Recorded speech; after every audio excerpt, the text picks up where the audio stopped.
Hi hello నమస్తే అండి, welcome to Suresh Hindi academy. మరి ఈ వీడియో ముఖ్యంగా ఓన్లీ ఏపీ వారి కోసం తయారు చేయబడుతూ ఉందండి.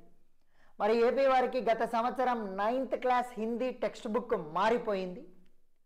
అప్పటి వరకు ఉన్నటువంటి సుగంధ్ 1 అనేటటువంటి టెక్స్ట్ బుక్ స్థానంలో స్పర్శ్ అనేటటువంటి సిబిఎస్ఈ టెక్స్ట్ బుక్నే డైరెక్ట్గా ఆంధ్రప్రదేశ్కి ఇంప్లిమెంట్ చేయడం జరిగింది. తద్వారా కొన్ని పాఠాలు కష్టంగా ఉన్నాయని కొంత కంప్లైంట్ కూడా రావడం జరిగింది. అయినా కూడా ప్రభుత్వము గత సంవత్సరం అంతా కూడా ఈ టెక్స్ట్ బుక్నే కంటిన్యూ చేయడం జరిగింది. నెక్స్ట్ ఇయర్ కూడా ఇదే ఉండబోతోంది.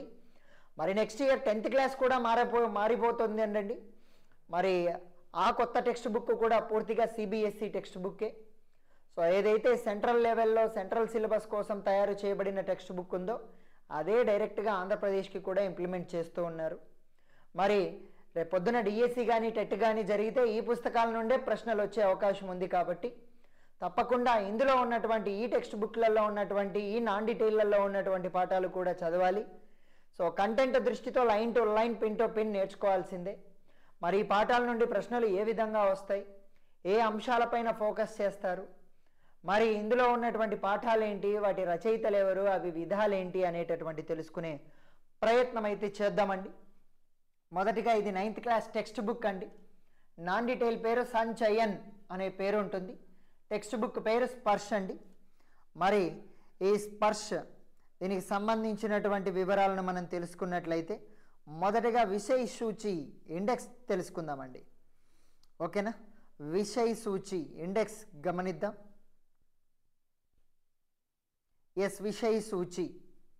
మరి ఇందులో మనం బాగా గమనించినట్లయితే మరి ఈ టెక్స్ట్ బుక్ని 2 భాగాలు చేశారు, గద్యఖండ్ మరియు కావ్యఖండ్.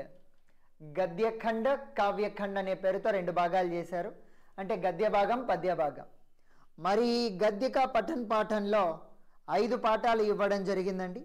అందులో మొదటి పాఠం యశ్పాల్ గారు రచించినటువంటి దుఃఖ కా అధికార్ అనే పాఠం. ఓకేనా, రైట్ ఆఫ్ సారో, ఏడ్చే హక్కు అని అర్థం. ఇది ఒక కహానీ అండి, దీని విధ కహానీ విధ. ఇక రెండోది బంచేంద్రి పాల్, మేడం బంచేంద్రి పాల్ గారు రచించినటువంటి ఎవరెస్ట్ మేరీ శిఖర యాత్ర అనేటటువంటిది యాత్రా వర్ణన పాఠం అండి, యాత్రా వర్ణన పాఠం. ఎవరెస్ట్ మేరీ శిఖర యాత్ర, బంచేంద్రి పాల్ గారు ఎవరెస్ట్ని ఎక్కినప్పుడు కలిగిన అనుభూతులు, అక్కడున్న దృశ్యాలు, ఎక్కేటప్పుడు ఉన్నటువంటి సమస్యలు, వీటన్నింటి గురించి రాశారు. ఇక శరద్ జోషి గారు తుమ్ కబ్ జావోగే అతిథి, ఓ అతిథి నువ్వు ఇప్పుడు ఇంటి నుండి ఎప్పుడు వెళ్ళిపోతావు అని ఇంటికి అనవసరంగా వచ్చే అతిథుల గురించి, వారి మన టైం వేస్ట్ చేయడం గురించి రాయడం జరిగింది. ఇది ఒక వ్యంగ్యం అండి, ఒక వ్యంగ్య. తర్వాత ధీరంజన్ మాలవే గారు రచించినటువంటి వైజ్ఞానిక్ చేతనాకే వాహక్ చంద్రశేఖర్ వెంకట్రామన్. ఇది చంద్రశేఖర్ వెంకట్రామన్ గారి యొక్క జీవని పాఠం అండి, జీవని జీవని అండి. వైజ్ఞానిక్ చేతనాకే వాహక్ అనే పాఠం జీవని. ఇక చివరగా స్వామి ఆనంద్ గారు రచించినటువంటి శుక్రతారాకే సమాన్ అనేటటువంటి పాఠము, ఇది రేఖాచిత్రం అండి, ఇది ఒక రేఖాచిత్రం. ఇందులో గాంధీజీ గారి పర్సనల్ సెక్రటరీ అయిన మహదేవ్ గారి గురించి రాయడం జరిగింది. శుక్రతారాకే సమాన్ స్వామి. అదేవిధంగా వైజ్ఞానిక్ చేతన అయితే ధీరంజన్, తుమ్ కబ్ జావోగే అతిథి శరత్ జోషి, బంచేంద్రి పాల్ యొక్క ఎవరెస్ట్, యశ్పాల్ యొక్క దుఃఖ కా అధికార్. ఇవండి గద్యఖండులో ఉన్నటువంటి 5 పాఠాలు. ఇక కావ్యఖండులో మనం గమనించినట్లయితే కవితా పాఠాలు ఉంటాయండి. రైదాస్ గారు రచించినటువంటి పద్, पद किन्होंने लिखा था, रैदास. रहीम के दोहे, दोहे किन्होंने लिखा था, यस रहीम. और रामधारी सिंह दिनकर जी के गीत अगीत, रामधारी सिंह दिनकर गीत अगीत का हरिवंश राय बच्चन गारी యొక్క అగ్నిపథ్, అగ్ని మార్గం అగ్నిపథ్. అరుణ్ కమల్ గారు రచించిన 2 కవితలు ఇచ్చారండి, నయే ఇలాకే మే ఖుష్బూ రచతే హై హాత్. ఈ విధంగా కావ్యఖండలో ఉన్నటువంటి కవితల్ని మనం గమనించవచ్చు. పద్ అయితే రైదాస్, దోహే రహీం, గీత గీత్ రామ్ధారి సింహ దినకర్, అగ్నిపథ్ హరివంశరాయ్ బచ్చన్, నయే ఇలాకే అరుణ్ కమల్, ఖుష్బూ రచతే హై హాత్. కొన్ని కోడ్స్ తెలుసుకుందామండి, ఎలా గుర్తుపెట్టుకోవాలి. నయే ఇలాకే ఎక్కడైనా మనం కొత్త కాలనీకి వెళ్ళినప్పుడు అక్కడి వారిని పరిచయం చేసుకోవడం కోసం కమలములు ఇవ్వవలెను. సో మంచి ఫ్లవర్ బొకే ఇవ్వాలి. नए इलाके में कमल देते हैं, कमल खिलते हैं और खुशबू रचते हैं. खुशबू कहाँ से निकलती है? कमल से निकलती है అని గుర్తుపెట్టుకోండి. ఖుష్బూ రచితే హై హాత్ అనేది కమల్ యొక్క రచన. ఖుష్బూ అనగానే కమల్ గుర్తుకు రావాలి. నయే ఇలాకే అనగానే కమల్. అగ్నిపథ్, అగ్నిపథ్, అగ్ని సాధారణంగా అగ్గితో ఆటలాడే వాళ్ళు బచ్చన్, बच्चे अग्नि से काम करते हैं, बच्चे अग्नि से खेलते हैं. अग्निपथ हरिवंश राय बच्चन. गीत अगीत रामधारी सिंह दिनकर, दिनकर गीत अगीत. दोहों के लिए प्रसिद्ध कवि है रहीम, पदों के लिए प्रसिद्ध कवि रैदास. इक इक्कड़ शुक्र तारे पर चढ़ लिया आनंद के साथ. शुक्र तारा आनंद, శుక్రవారం రాగానే ఎవరికైనా ఆనందం కలుగుతుంది. స్వాములందరినీ కలిసేది శుక్రవారమే అని గుర్తుపెట్టుకోండి. ఇక ధీరంజన్ మాలవే, ధీరుడు ఎవరు అంటే చంద్రశేఖర్ వెంకటరామన్, ఆయన ఒక వైజ్ఞానిక్. ధీరుడు ఎవరు అంటే మంచి వైజ్ఞానిక్. సైంటిస్టులంతా ధీరులే అనేది గుర్తుపెట్టుకోండి. శరద్ ఋతువు వస్తుంది ఎలాగా? ఒక అతిథిలాగా వస్తుంది. శరద్ ఋతువు ఒక అతిథి. శరద్ జోషి తుమ్ కబ్ జావోగే అతిథి. Bachendri Pal Everest, Bachendri Pal Everest Meri Shikhar Yatra. బంచేంద్రి అనే ఆవిడ ఎవరెస్ట్ని ఎక్కింది. యష్ పాల్, యష్ కీర్తి ప్రతిష్టలు రావాలంటే దుఃఖ సహనా పడేగా. సో కీర్తి ప్రతిష్టలు రావాలంటే ఎన్నో దుఃఖాలు ఎదుర్కోవాలి అనేది గుర్తుపెట్టుకోండి. సో ఇది ఇండెక్స్కి సంబంధించింది. సో ఇప్పుడు మొదటి పాఠాన్ని గమనిద్దామండి. మొదటిగా కవి పరిచయ దగ్గర నుండి మీరు ఈ పాఠాలు వినేటప్పుడు, ఈ టెక్స్ట్ బుక్లో ఉన్నటువంటి లెసన్లు వినేటప్పుడు 9th క్లాస్ 10th క్లాస్ ఎటువంటి నోట్స్ రాయకూడదు. మొత్తం ఈ టెక్స్ట్ బుక్లోనే మీరు కూడా సో ఒక టెక్స్ట్ బుక్ తెచ్చిపెట్టుకోండి. తెచ్చుకున్న తర్వాత నేను ఇక్కడ ఏమైతే రాస్తూ ఉంటానో మీరు కూడా అలాగే నోట్స్లో నోట్అవుట్ చేసుకోండి. ఆ పదాలు, ఆ వాక్యాలు, చిన్న చిన్న సో ఆపోజిట్ వర్డ్స్ కానీ, స్త్రీలింగ్ పుల్లింగ్ కానీ, సంధి సమాస్ కానీ ఇలాంటివన్నీ కూడా నోట్అవుట్ చేసుకుంటూ ఉండండి. సో దీనికోసం సపరేట్గా నోట్స్ అంటూ ఏమీ పెట్టొద్దు, ఇందులోనే ఉండాలి. సో అది ఏది స్త్రీలింగ పుల్లింగ ఇవన్నీ కూడా అందులోనే నోట్అవుట్ చేసుకోవాలి. ఓకేనా? అయితే నేను చెప్పేటప్పుడు ఫస్ట్ కంటెంట్ పరంగా చెబుతాను. అందులో నుండి ప్రశ్నలు ఏ విధంగా అడుగుతాడు, ఆ కంటెంట్ మ్యాటర్ మీద ప్రశ్నలు ఏ విధంగా సంధించవచ్చు, ఏ విధంగా క్వశ్చన్ ఫార్మేట్ అవుతుంది. సో ఇక్కడ డిఎస్సికి టెట్కి ప్రిపేర్ అయ్యే వాళ్ళకు అతి సమస్యాత్మకమైనటువంటి విషయం ఏంటంటే లైన్ని ప్రశ్నగా మార్చుకొని చదువుకోవడం. అదంతా కూడా నేను తయారు చేస్తాను, మీరు గుర్తుంచుకుంటూ ఉండండి చాలు. సో క్వశ్చన్ ఫార్మేషన్ ఎలా ఉంటుందనేది నేను చెప్తాను, మీరు ఓన్లీ గుర్తుపెట్టుకొని నాకు ఆన్సర్లు చెబుతూ ఉండండి. సో మీ ఎదురుగా నేను లేకపోయినా సరే నేను అడుగుతూ ఉన్నప్పుడు మీరు ఆన్సర్లు చెబుతూ ఉండండి. సో ఇది మీరు చేయాల్సినటువంటి విషయం. ఓకేనా? మొదటిగా మొదటి పాఠం దుఃఖ కా అధికార్. So Iska Lekhak high Yashpal. कौन है? यशपाल. इसका लेखक यशपाल है. यस, यशपाल.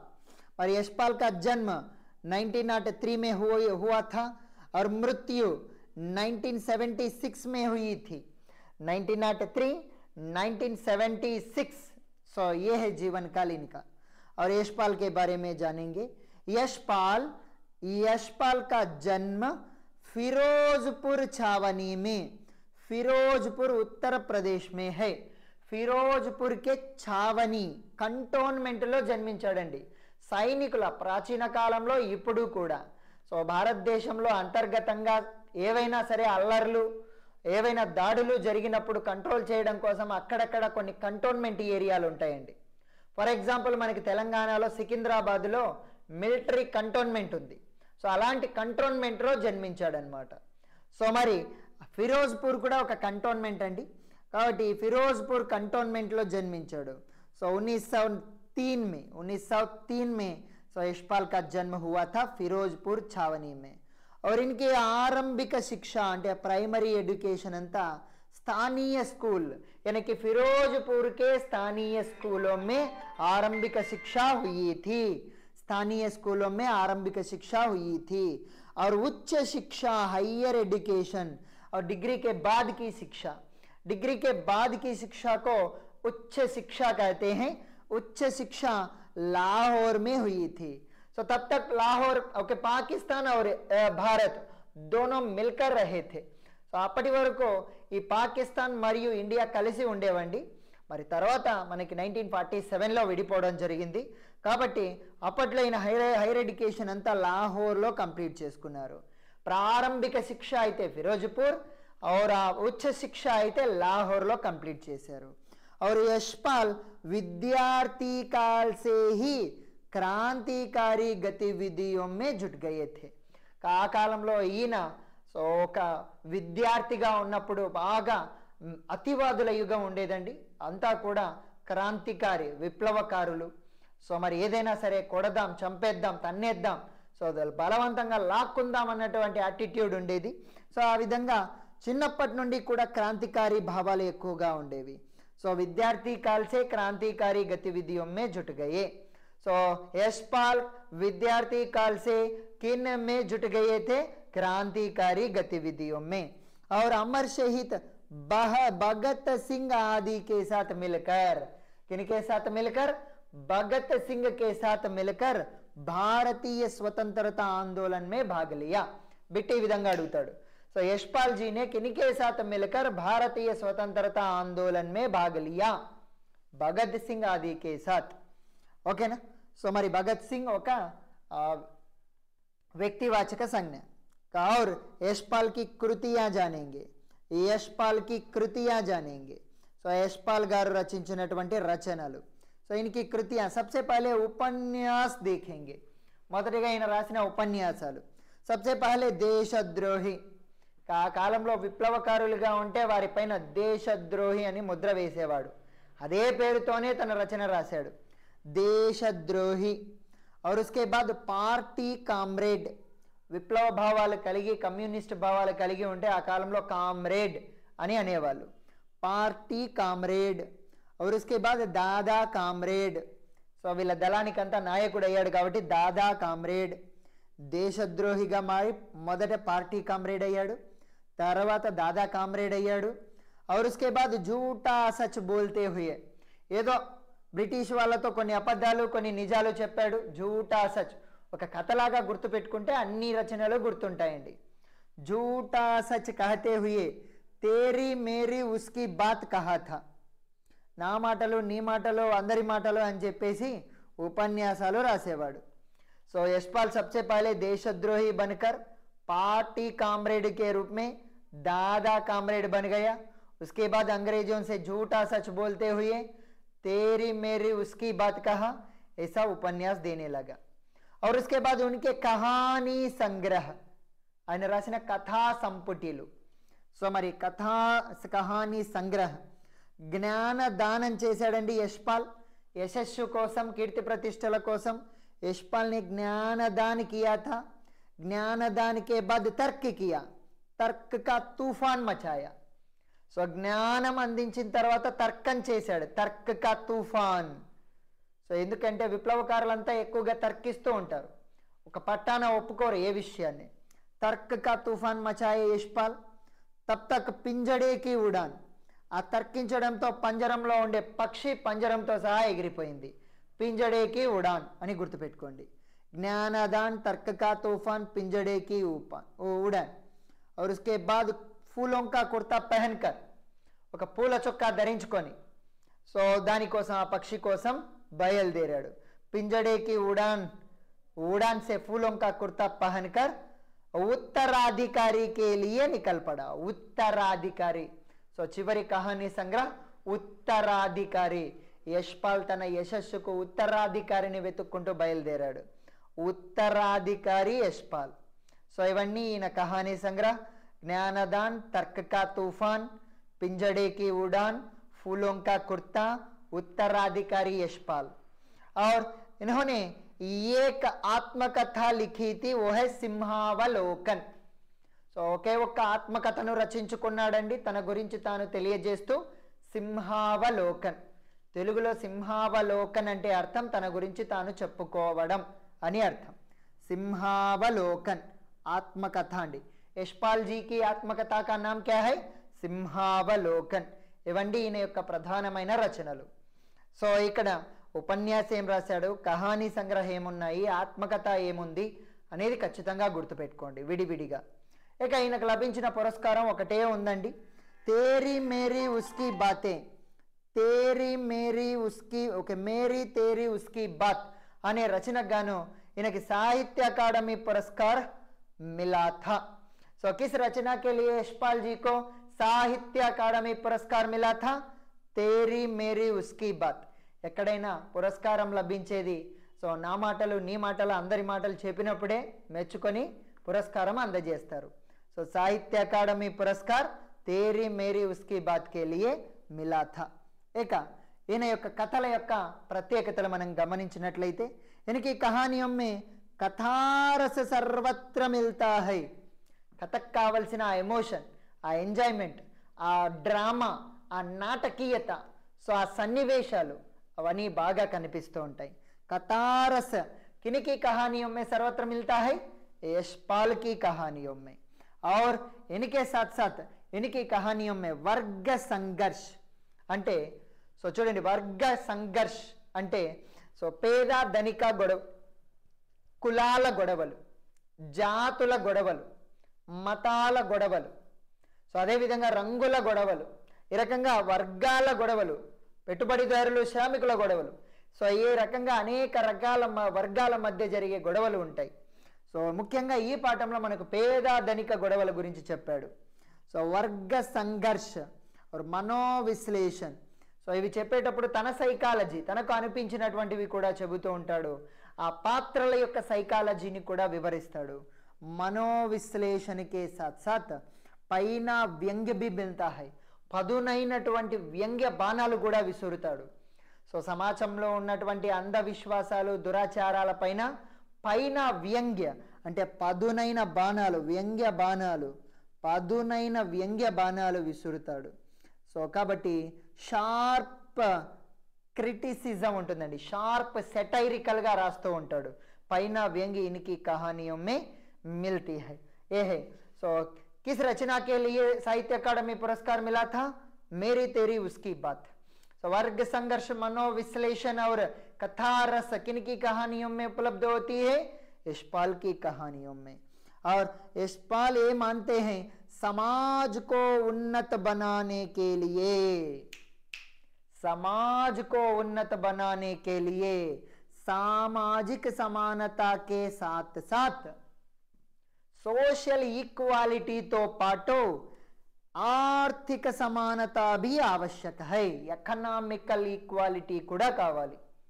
సమాజంలో అన్ని వర్గాలు సమానం అవ్వడంతో పాటు అందరి దగ్గర డబ్బు కూడా సమానంగా ఉండాలి, అప్పుడే సమాజం అభివృద్ధి చెందుతుంది అని అంటాడు. సో డైరెక్ట్ బిట్ అడుగుతూ ఉన్నాను, చెప్పండి దీన్ని. సో యశపాల్ के अनुसार समाज को उन्नत बनाने के लिए यह आवश्यक है సామాజిక సమానతకే సాత్ సాత్ ఆర్థిక సమానత. ఒకవేళ బిట్లో రెండు ఆప్షన్లలో ఒక ఆప్షన్ సామాజిక సమానత, మరొక ఆప్షన్ ఆర్థిక సమానత ఇచ్చాడు అనుకుందాం. అలాంటప్పుడు మీరు దేన్ని ఎంచుకోవాలి? సో ఆయన ఎక్కువ ఫోకస్ చేసింది ఆర్థిక సమానత్వం గురించి కాబట్టి సో ఈ రెండు ఉన్నట్లయితే ఆప్షన్లలో ఫస్ట్ ప్రయారిటీ ఆర్థిక సమానతకి ఇవ్వండి. సో బిట్టి ఈ విధంగా అడగొచ్చు, యశపాల్ ఏ మాన్తే హై कि समाज को उन्नत बनाने के लिए यह आवश्यक है अंटाడు. So first option, option number 1 సామాజిక సమానత, ఆప్షన్ నెంబర్ 2 ఆర్థిక సమానత అని అన్నాడు అనుకోండి. సో అప్పుడు మాత్రం ఆర్థిక సమానతని ఎంచుకోండి. ఓకేనా? సో यशपाल ने अपनी रचनाओं में हिंदी के अलावा उर्दू और अंग्रेजी शब्दों का भी बेहिचक प्रयोग किया. బేహిచక్ ప్రయోగ్ కియా, సంకోచించకుండా, నిరభ్యంతరంగా, సో భయపడకుండా, ఏ మాత్రం జంకు పడకుండా ఈ ఇంగ్లీషు ఉర్దూ పదాలను వాడేశాడు. బేహిచక్, హిచకకే బినా, సో ఏ మాత్రం భయపడకోకుండా ఆ పదాలను వాడేశాడు.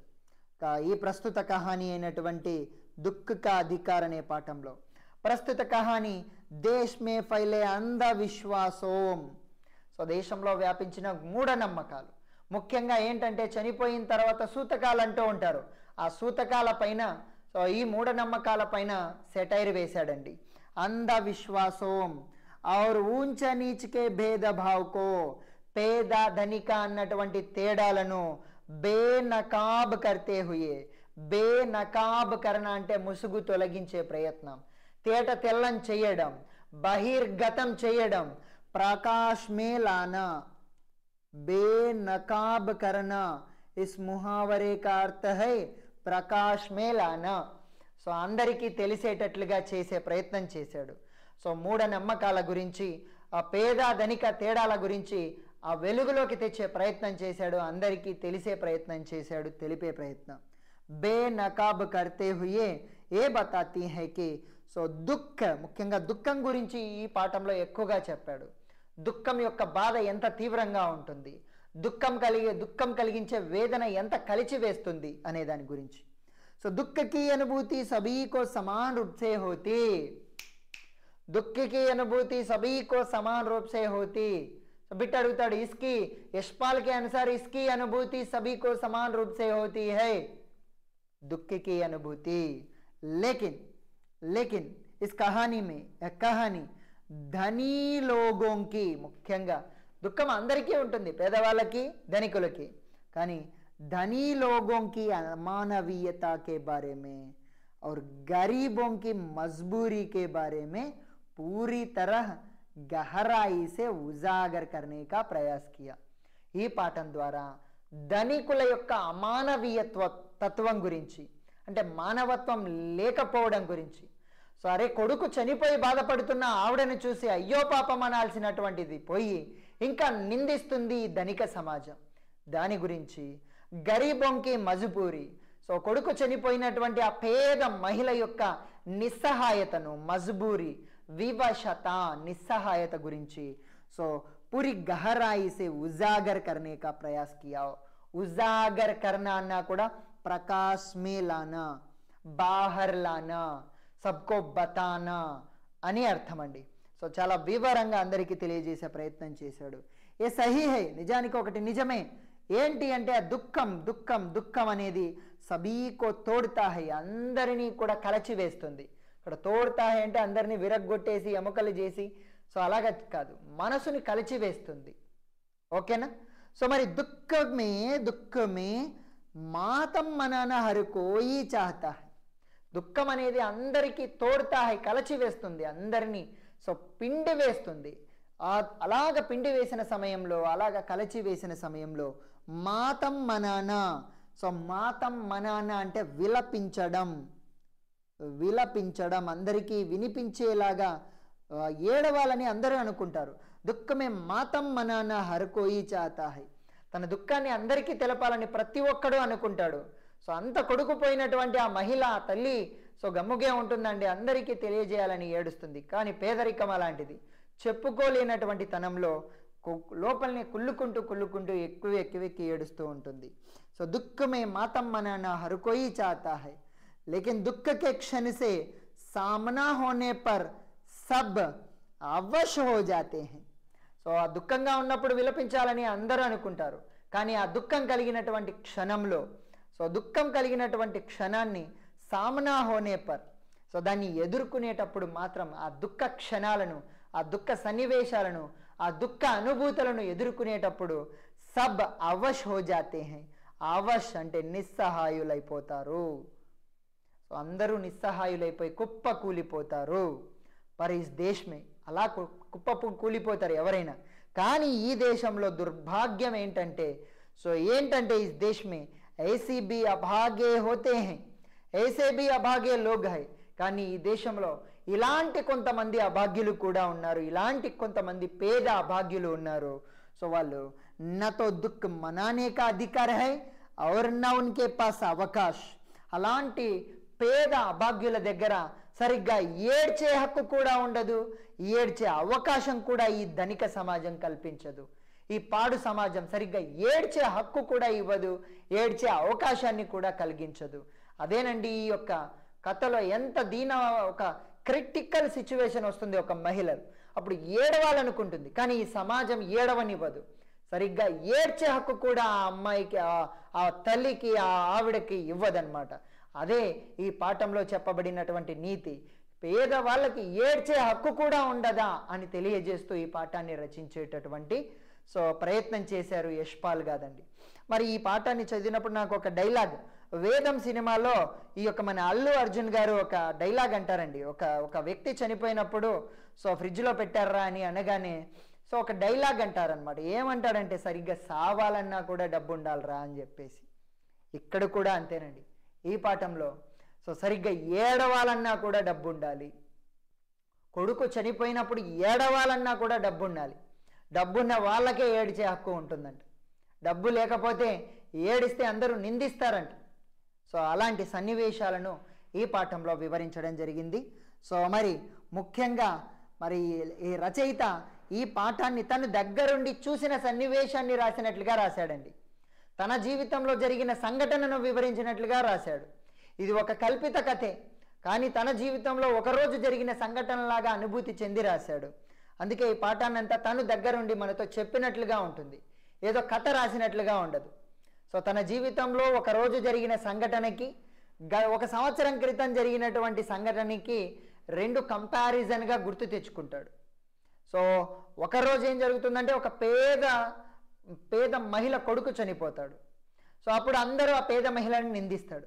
కానీ కరెక్ట్గా సంవత్సరం క్రితం ఒక ధనికురాలి ఇంట్లో ఆ ధనికురాలి కొడుకు కూడా చనిపోతాడు. అప్పుడు అందరూ కూడా ఆ యొక్క వీధిలో ఉండేటటువంటి వాళ్ళంతా పోయి ఆ ధనికురాలి దగ్గరికి వెళ్ళేసి సానుభూతిని సంతాపాన్ని ప్రకటిస్తారు. కానీ పేదరాలి కొడుకు చనిపోతే మాత్రం అందరూ నిందిస్తారు, సో తిడతారు. సో కాబట్టి దాని గురించి, అంటే పేదవారికి కొడుకు చనిపోతే కష్టాలు ఎదురయ్యే అయితే ఏడ్చే హక్కు కూడా ఉండదా అని ప్రశ్నిస్తూ ఈ కథను తయారు చేయడం జరిగింది. అదే దుఃఖ కా అధికార్ అనేటటువంటి కథ. దుఃఖ కా అధికార్. సో కాబట్టి రైట్ ఆఫ్ సారో అని అంటామండి ఇంగ్లీష్లో, ఏడ్చే హక్కు అని తెలుగులో అంటాం. సో మొదటగా మరి ఈ పాఠంలో మొదటి పేరాగ్రాఫ్ని నేను ఈ వీడియోలో చెబుతాను. మరి నెక్స్ట్ వీడియోలో కంప్లీట్ లెసన్ కంప్లీట్ చేద్దాం. మరి మనుష్యకి పోషాకే అంటే వస్త్రాలు, ధరించిన దుస్తులు. ఈయన ఈ కథను రాసింది, ఈ కథను చెబుతున్నది యశ్పాలే కాబట్టి మంచి ఖరీదైన రచయిత అండి. సో బాగా సూట్ అని అనుకోకూడదు, కానీ ఆ కాలంలో ఖరీదైనటువంటి లాల్చీ ధోతి వేసుకొని ఉంటాడనమాట. సో కాబట్టి ఈయన దుస్తులు కూడా చాలా ఖరీదుగా ఉంటాయి. చూద్దాం. మరి మనిషికి పోషాకే ఉన్హే విభిన్న శ్రేణియోं में बांट देती है. సో మనుషుల యొక్క వస్త్రాలు అదే మనుషులని విభిన్న రకాలుగా వర్గీకరిస్తాయి.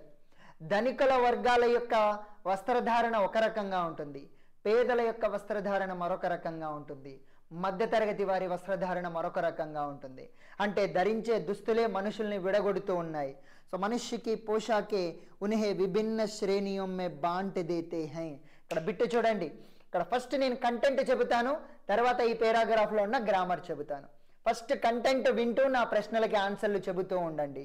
సో కాబట్టి मनुष्यों को विभिन्न श्रेणियों में बांट देती है यशपाल के अनुसार वे क्या है?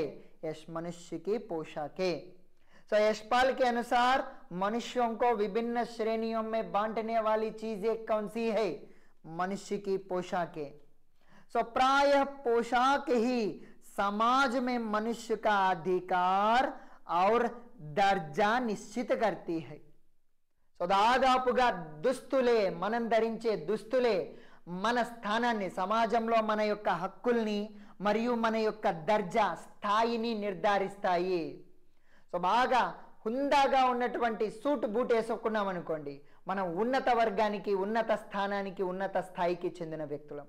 సాదా చీర, నార చీరలు ధరించామనుకోండి, మనం లో క్లాస్ పీపుల్. కాబట్టి मनुष्य के अधिकार और उसका दर्जा निश्चित करने वाली चीजें क्या है? उनके पोशाक, वारी दुस्तुले मनुष्युల యొక్క అధికార హక్కుల్ని, దర్జాని నిర్ధారిస్తాయి. సో మళ్ళీ బిట్టు చూడండి. సో समाज में मनुष्य के अधिकार और दर्जा निश्चित करने वाले हैं पोशाक. वह हमारे लिए अनेक बंद दरवाजे खोल देते हैं. बंद दरवाजे खोल देना అంటే ఆ గుప్పిట పెట్టిన అవకాశాలను ముందుకి ఇవ్వడం, దాగి ఉన్న అవకాశాలను చేతికి అందించడం అని అర్థం అండి ఇక్కడ.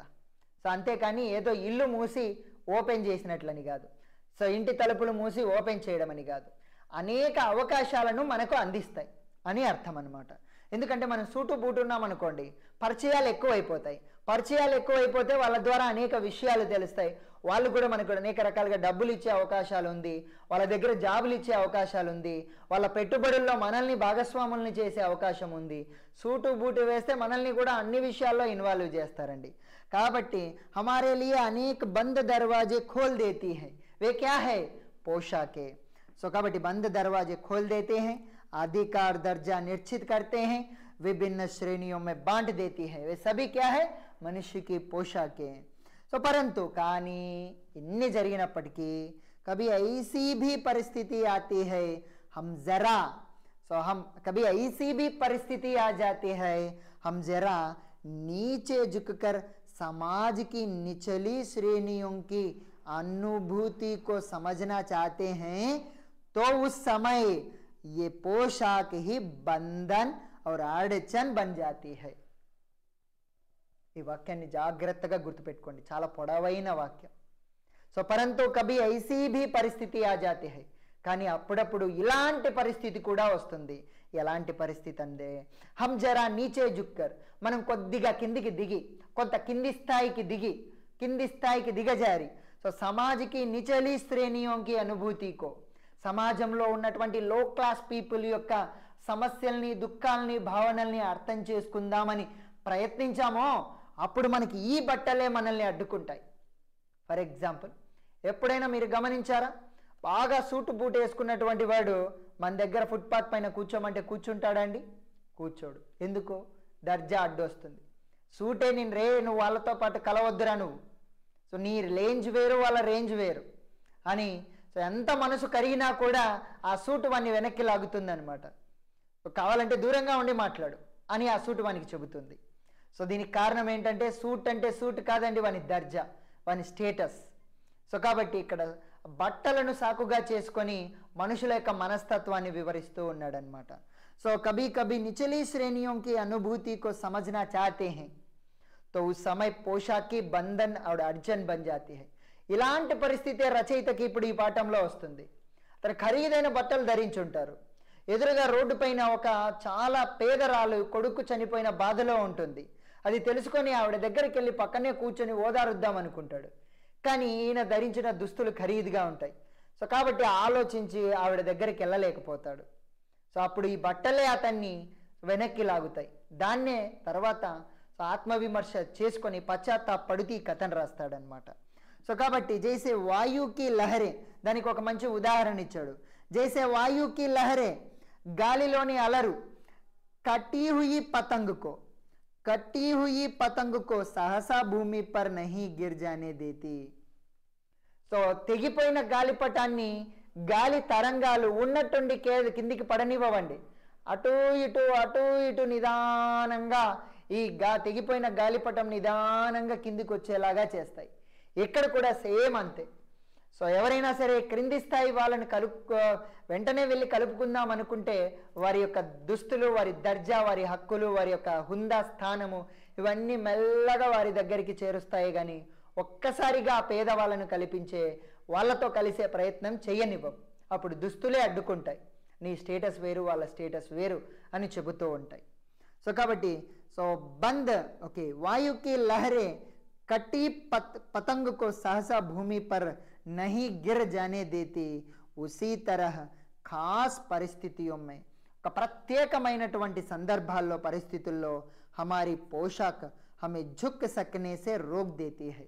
మన బట్టలే, మన హుందా అయినటువంటి దుస్తులే మనల్ని సో ఆ క్రిందికి దిగజారడం అంటే ఇక్కడ మరీ నాసిరకంగా కాదండి, వారి స్థాయికి, ఆ పేదవాళ్ళ స్థాయికి, ఆ అనుభూతి స్థాయికి, ఆ పేదల దయనీయ పరిస్థితి స్థాయికి వెళ్ళేలాగా చేయవు, అడ్డుకుంటాయి. సో ఎందుకంటే దుస్తులు ఉన్నప్పుడు మనం పేదల అనుభూతుల్ని చెందలేమండి. సో కాబట్టి పోషాక్ హమే జుక్ సక్నేసే రోక్ నహీ సకేగి అని ఈ మొదటి పద్యంలో తన యొక్క ఆవేదనను తెలియజేశాడు. ఈ బట్టలే నన్ను ఆ రోజు ఆ మహిళ దగ్గరికి వెళ్ళేసి కూర్చొని ఇవ్వకుండా చేశాయి అని చెప్పేసి. మరి ఇక్కడ ప్రశ్నలు చూడండి.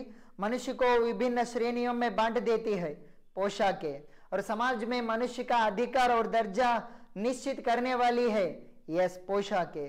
हमारे लिए बंद दरवाजे खोल देते हैं, वे क्या है? पोशाकें. మరి తర్వాత సో सो कभी कभी एक समय ऐसी आ जाती है कि क्या బంధన और అడిచన్ बन जाती है. బంధనాలు అడిచన్ అంటే ఆటంకం అండి, ఆటంకం, ఆటంకాలు, బంధనాలు, బంధనాలుగా, ఆటంకాలుగా, సంఖ్యలుగా, గొలుసులుగా తయారయ్యేవి కూడా ఈ బట్టలేనండి. పోషాక్ అంటే వస్త్రాలు, వస్త్రాలు అండి, దుస్తులు అని అర్థం. సో మరి ఇక అదే విధంగా कटी हुई पतंग को सहसा भूमि पर नहीं गिरा देते हैं, वे क्या है? यस, वायु की लहरें. कटी पतंग को सहसा भूमि पर गिरा नहीं देते हैं, वे क्या है? यस, वायु की लहरें. उसी तरह खास परिस्थितियों में हमें झुक सकने से रोक रहती है, वे क्या है? పోషాకే. సో పర్టికులర్ పరిస్థితుల్లో మనల్ని అడ్డుకునేవి కూడా పోషాకే. సో ఇదండి మొదటి పారాగ్రాఫ్. మరి దీన్ని మనం పాఠం పరంగా మనం గమనించాము. ఇప్పుడు ఏం చేద్దాము అంటే గ్రామర్ పరంగా మనం తెలుసుకునేటటువంటి ప్రయత్నం చేద్దామండి. సో గ్రామర్ పరంగా ఈ పారాగ్రాఫ్లో ఉన్నటువంటి అంశాలు ఏమేమి ఉన్నాయి అనేటటువంటిది, స్త్రీలింగ్ పుల్లింగ్ ఏమున్నాయి, సో వీటన్నింటినీ కూడా తెలుసుకునేటటువంటి ప్రయత్నం చేద్దాం. ఎస్, మనుష్య, మనుష్య అనేటటువంటి దానికి పర్యాయ పదాలు. సో మానవ్, ఇన్సాన్, నర్ అని అంటూ ఉంటారండి. సో ఇన్సాన్ అనేటటువంటిది గుర్తుపెట్టుకోండి. సో పోషాకే వస్త్ర, వస్త్ర మరియు పహనావ్, పహనావ్. మరి పోషాకే అనేటటువంటిది స్త్రీలింగ్ శబ్దం అండి, స్త్రీలింగ్ శబ్ద. పోషాక్ అనేటటువంటిది స్త్రీలింగ్ శబ్ద, బాగా గుర్తుపెట్టుకోండి. ఉన్హే అనేటటువంటి దాంట్లో వే ప్లస్ కో అనేటటువంటిది ఉంటుందండి. విభిన్న శ్రేణియోమే బాంట్ దేతీ హై. విభిన్న అనేటటువంటిది గుణవాచక విశేషణ, శ్రేణియోమే బాంట్ దేతీ హై. సో मनुष्य की पोशाकें उन्हें विभिन्न श्रेणियों में बांट देती हैं. శ్రేణియ అనేటటువంటిది స్త్రీలింగ శబ్దం అండి, శ్రేణియ అనేటటువంటిది స్త్రీలింగ శబ్ద. మరి प्रायः पोशाक ही समाज में मनुष्य का अधिकार और उसका दर्जा निश्चित करती है. मनुष्य का अधिकार और उसका दर्जा निश्चित करती है. प्रायः అనేటటువంటిది ఇక్కడ జాగ్రత్తగా గుర్తుపెట్టుకోండి. ప్రాయః అనేటటువంటిది వచ్చినట్లయితే ఈ వాక్యం అంతా కూడా సందేహార్థక వాక్యము, సందేహార్థక వాక్యం అవుతుందండి, సందేహార్థక వాక్యం అవుతుంది. ప్రాయః కానీ, లగ్భగ్ కానీ, కదాచిత్ కానీ, షాయద్ కానీ వచ్చినట్లయితే ఏ వాక్యం మొదట్లో వస్తాయో, లేదా వాక్యం మొదట్లో కానీ, మధ్యలో కానీ, చివరిలో కానీ వచ్చినా అవి ఖచ్చితంగా సందేహార్థక వాక్యాలండి. ప్రాయः ఆ పోషాక్ ही समाज में मनुष्य का अधिकार और उसका दर्जा निश्चित करती है. మరి ఈ వాక్యంలో ఏవీ లేదండి. తర్వాత वह हमारे लिए, हमारे लिए अनेक बंद दरवाजे. ఈ పదంలో బంద్ అనేటటువంటిది గుణవాచక. ఓకే, బంద్ దర్వాజే అనేటటువంటిది కృదంత విశేషణ అండి, కృదంత విశేషణ. ఓకేనా, కృదంత విశేషణ. ఇంకా ఇక్కడ చూడండి, ఉస్కా దర్జాలో ఉస్కా అనేటటువంటిది సార్వనామిక విశేషణ, సార్వనామిక విశేషణ అండి. కవహ హమారే లియే అనేక, అనేక అనేటటువంటిది అనిశ్చిత సంఖ్యావాచక విశేషణ అండి. అనేక అనేది అనిశ్చిత సంఖ్యావాచక విశేషణ. అనేక బంద దర్వాజే ఖోల్ దేతీ హై. పరంతు, పరంతు. ఓకేనా, రెండు వాక్యాల మధ్యలో, రెండు వాక్యాల మధ్యలో ఈ పరంతు అనేటటువంటిది వచ్చినట్లయితే అది ఖచ్చితంగా ఏ వాక్యం అవుతుంది అంటే, సో చూడండి, ఇది మిశ్రిత వాక్యం అవుతుంది, మిశ్రిత వాక్యం అవుతుంది. పరంతు రెండు వాక్యాల మధ్యలో వస్తే మిశ్రిత వాక్యం అవుతుంది. ఆ మిశ్రిత వాక్యాల్లో కూడా ఏ వాక్యం అవుతుంది అంటే విరోధ దర్శక వాక్యం అవుతుందండి. పరంతు అనేటటువంటిది విరోధ దర్శక వాక్యాన్ని సూచిస్తుంది. మిశ్రిత వాక్యాలు మళ్ళీ 4 రకాలుగా ఉంటాయండి. ఓకేనా, సో మరి స్వరూప బోధక వాక్యాలు, మరి అదేవిధంగా విరోధ దర్శక వాక్యాలు. ఓకే, విరోధ దర్శక వాక్యాలు, ఇది మిశ్రిత కాదండి, సంయుక్త వాక్యం అవుతుంది. ఓకేనా, సంయుక్త వాక్యం అవుతుంది. సంయుక్త వాక్యంలో విరోధ దర్శక వాక్యం అవుతుంది, సంయుక్త వాక్యంలో విరోధ దర్శక వాక్యం అవుతుంది. సో కభీ భీ ఐసీ స్థితి, ఐసీ భీ స్థితి, ఐసీ అనేటటువంటిది ఇది కూడా, సో ఇది సార్వనామిక విశేషణ అండి, సార్వనామిక విశేషణ. ఇది పరిస్థితి అనే దాని యొక్క లక్షణాన్ని తెలియజేస్తుంది. కభీ ఐసి, కభీ అనేటటువంటిది కాలవాచక క్రియా విశేషణ్. కాలవాచక క్రియా విశేషణ్. కభీ ఐసి భీ పరిస్థితి ఆ జాతి హై కి, రెండు వాక్యాల మధ్యలో కీ వచ్చినట్లయితే ఇది ఖచ్చితంగా మిశ్రిత వాక్యమేనండి. సో ఖచ్చితంగా మిశ్రిత వాక్యమే. సో కి హమ్ జరా నీచే జుక్ కర్, హమ్ జరా నీచే జుక్ కర్, జరా అనేటటువంటిది ఇక్కడ పరిమాణవాచక క్రియా విశేషణం అండి. ఇక్కడ జరా అనేది పరిమాణవాచక క్రియా విశేషణం. జరా నీచే జుక్ కర్, నీచే అనేటటువంటిది స్థానవాచక క్రియా విశేషణం అండి. స్థానవాచక క్రియా విశేషణం. ఇక్కడ నీచే జుక్ కర్ సమాజ్కి నిచలి శ్రేణియోంకి, నిచలి అనేది ఇక్కడ గుణవాచక విశేషణం అండి. ఎందుకంటే శ్రేణి అనే సంజ్ఞ యొక్క లక్షణాన్ని తెలియజేస్తుంది. సో నిచలి శ్రేణియోంకి అనుభూతి కో సమझना चाहते हैं, కో అనేది ఇక్కడ కర్మకారక్, కర్మకారక్ అండి. సో అనుభూతి కో సమझना चाहते हैं, ఉస్ సమయ్, ఉస్ సమయంలో ఉస్ అనేటటువంటిది సార్వనామిక విశేషణ అండి. ఉస్ సమయ్ యహ్ పోషాక్ హి, ఇక్కడ కూడా యహ్ అనేటటువంటిది सार्वनामिक विशेषण. यह पोशाक ही बंधन और आड़चन बन जाती है, बंधनालु मरियो आड़चन बन जाती है. आड़चन का अर्थ है रुकावटें, रुकावटें, व्यवधान, व्यवधान अने अर्थमंडी. सो जैसे जैसे वायु की लहरें, लहरें అనేటటువంటిది స్త్రీలింగ శబ్దం అండి. వాయుకి లహరే, వాయు అనేటటువంటి దానికి సమీర్ అనేటటువంటి మరొకటి సో ఈ యొక్క పర్యాయవాచి ఉందండి. అదేవిధంగా అనిల్ అని కూడా అంటారు.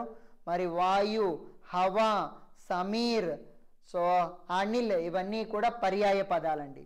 మరి కటి పతంగ్, కటి హుయి పతంగుకో, కటి హుయి అనేటటువంటిది సో ఇక్కడ కృదంత విశేషణ అండి. కటి హుయి విరిగిన పతంగము, తెగిన గాలిపటము అని అర్థం.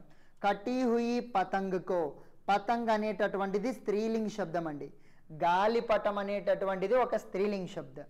పతంగుకో సహసా భూమి పర్ గిర్ జానే దేతి, నహి గిర్ జానే దేతి. సహస అనేటటువంటిది ఒక రీతివాచక క్రియా విశేషణం అండి. ఉన్నట్టుండి అని అర్థం. సహస అన్నా అచానక్ అన్నా ఎకాయక్ అన్నా ఒకటేనండి. సహస భూమి పర్ నహి గిర్ జానే దేతి, పడనివ్వవు. సో మరి ఉసీ తరహ అదే విధంగా సో ఖాస్ పరిస్థితిयों में, ఖాస్ అనేటటువంటిది ఇక్కడ గుణవాచక విశేషణ. ఖాస్ పరిస్థితిयों में, ఖాస్ పరిస్థితిयों में हमारी పోషాక్, ఇక్కడ హమారీ అనేటటువంటిది సార్వనామిక విశేషణ అండి. సో हमारी पोशाक हमें झुक सकने में, हमें झुक सकने से रोक देती है.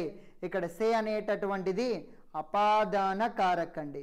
సో झुक सकने से रोके रहती है. సో అంతేకాకుండా ఇక్కడ హమే అనేటటువంటి దాంట్లో హమ్ ప్లస్ కో అనేటటువంటిది ఉంటుందండి. झुक सकने से रोके रहती है. సో ఇవండి ఈ పాఠంలో ఈ పారాగ్రాఫ్లో వచ్చినటువంటి వ్యాకరణాంశాలు. సో ఈ విధంగా ప్రతి పాఠాన్ని గ్రామటికల్గా మరియు కంటెంట్ పరంగా రెండు రకాలుగా మనం అధ్యయనం చేసినట్లయితే ఎట్టి పరిస్థితుల్లో మనం సో బిట్ మిస్ అయ్యేటటువంటి అవకాశమే ఉండదు. సో ఇంకా కూడా కొన్ని వ్యతిరేక పదాలను మనం గమనించినట్లయితే సో మరి ఓకే ఎస్ నిచలి ఊపరి, నిచలికి వ్యతిరేక పదం ఊపరి అండి. ఊపరి, అనేక్ ఇంటూ ఏక్, జరా ఇంటూ జాదా అండి. జరా ఇంటూ జాదా, ఓకేనా. ఖాస్ ఇంటూ ఆమ్ అండి, ఇది బాగా గుర్తుపెట్టుకోండి. ఖాస్ ఇంటూ ఆమ్. ఖాస్ అంటే పర్టికులర్, ఆమ్ అంటే కనుక జనరల్, జనరల్ అని అర్థం. తర్వాత సో ఓకేనండి. సో ఇది ఇప్పటి వరకు ఉన్నటువంటి విషయాలు. నెక్స్ట్ వీడియోలో మిగతా లెసన్ అంతా కంప్లీట్ చేసుకుందాం. Thank you very much.